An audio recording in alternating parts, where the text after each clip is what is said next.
Então aqui, estou fazendo um armário para guardar as ferramentas. Então a dica aqui é o seguinte: estou na hora de cortar a porta. Já fiz esse primeiro corte aqui desse lado, é onde vão ficar as dobradiças.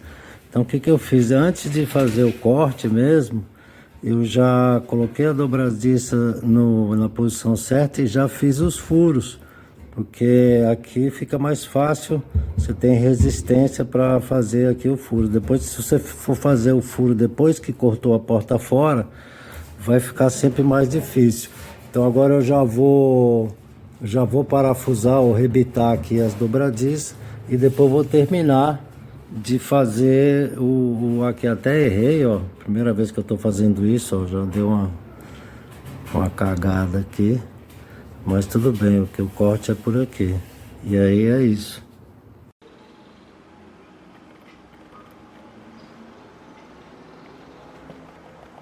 Essa é a pior parte para dentro do estúdio, que ó, poeira que faz. Bom, tô cortando a prateleira de dentro. Cheguei mais ou menos nesse formato aqui, que agora eu vou fazer. Depois eu posso passar as medidas. Isso aqui eu demorei, tive que fazer vários cortes para ir tirando. Agora já tá no ponto de encaixar lá.